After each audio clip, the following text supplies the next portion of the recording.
You've said that if you want to 10x your money, buy Bitcoin. If you want to 100x your money, buy Bitcoin with someone else's money.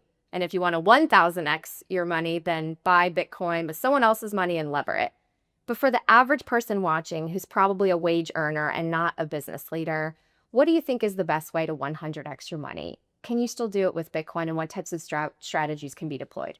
I think the best way to get superior returns, 100x type returns, if you're an individual, would be you adopt, you keep your day job, and so you maximize the cash flow you generate via whatever your profession is.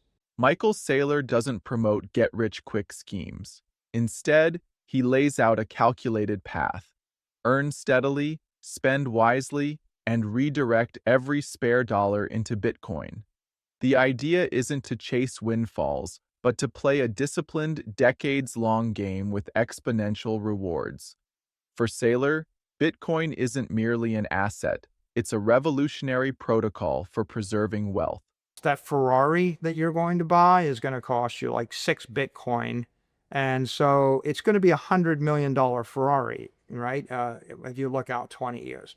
So you have to keep your job, unless you're insanely rich, don't splurge on the Ferrari, buy the 6 Bitcoin instead. And with regard to leverage, the intelligent leverage for the individual is generally long dated, mid dated mortgage debt. So if I have any kind of property, if I have a house, I would put a long mortgage on it, a 10-year mortgage or 15 to 20-year mortgage on, especially a conforming loan, and then I would roll it into Bitcoin, because mortgage debt is not mark to market. It's against an asset which is fairly stable. In Saylor's view, financial success is about delayed gratification. That dream car might cost you a fortune in lost opportunity. Instead, he recommends strategic leverage through mortgage debt, arguably the safest form of borrowing, used not for consumer spending, but for acquiring Bitcoin, which he expects to drastically appreciate over time. The promise of Bitcoin and the Bitcoin standard is that every company can be well capitalized. Because if you simply start sweeping your cash flows into Bitcoin, or you convert your dividend into a Bitcoin buy, or if you convert your buyback of stock into a buyback of Bitcoin, then your enterprise value over time would double. And your organization would be valued partially on future expectations, but partially on the assets you own. And so you can imagine when 95% of the value is future expectations. When they become uncertain, 95% of the value becomes uncertain. But when half the value of a company is based upon the assets they own, right, then they have a built-in insurance policy or a shock absorber, and they have the luxury of being able to sit back and see how things work out, but without being desperate or taking short-term actions. He extends the logic to corporate finance, urging companies to hold Bitcoin instead of cash or equity buybacks. For him, it's not about speculation. It's about building long-term resilience. When uncertainty hits, asset-heavy companies fare far better. Bitcoin becomes not just a growth asset, but a defensive one. Every single crisis recruits a new class of Bitcoin believers. There's just a delay in between the crisis and the Bitcoin rally. So, for example, in March, Bitcoin crashed with everything else down to like 4,000 or 4,500. And I started buying it in the 9,000s or the 10,000s. And I remember when Bitcoin was 10,000 and the NASDAQ was like 12,000. And then Bitcoin would rally up and rage, and then there would be a crypto crash, and it came down. And on the other hand, here we are today, Bitcoin's like 96 or 97,000, the Nasdaq 17,000. And now we're in a big tariff crisis, and the near-term reaction is always the market cramps and everybody sells everything. But the long-term reaction is, if I had all my money invested in Bitcoin instead of invested in that company, I wouldn't have been affected by tariffs. When panic hits traditional markets, Bitcoin initially falls, but it always rebounds. Saylor illustrates how global shocks trigger a rethinking of portfolio strategies.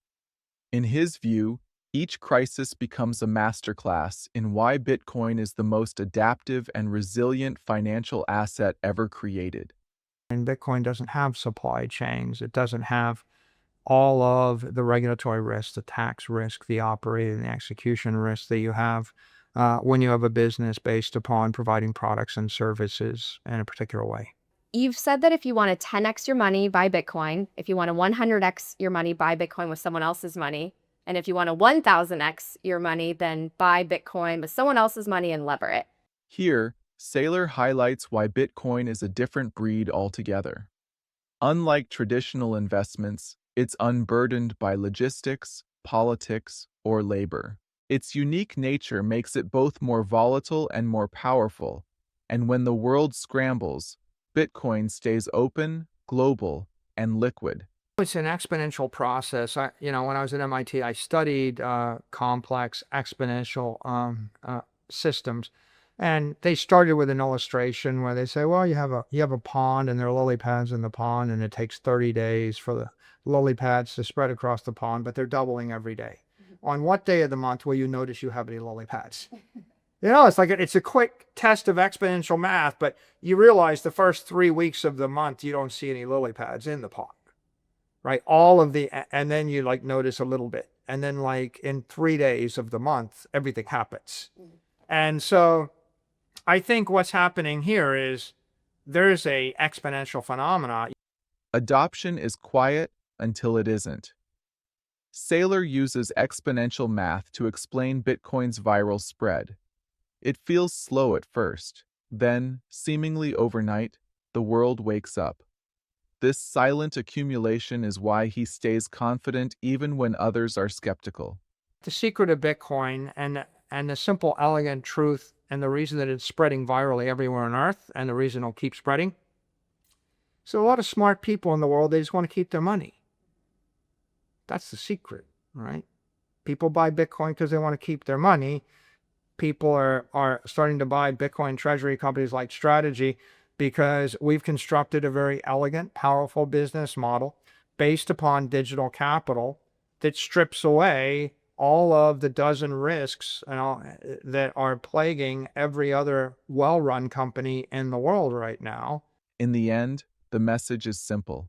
People just want to keep what they've earned. That's the underlying motivation behind the Bitcoin movement. It's not greed, it's protection. And as inflation, debt, and global instability threaten traditional systems, more people are choosing Bitcoin as their financial anchor. Through this journey, we've heard Michael Saylor articulate the strategy to 100x your money with Bitcoin.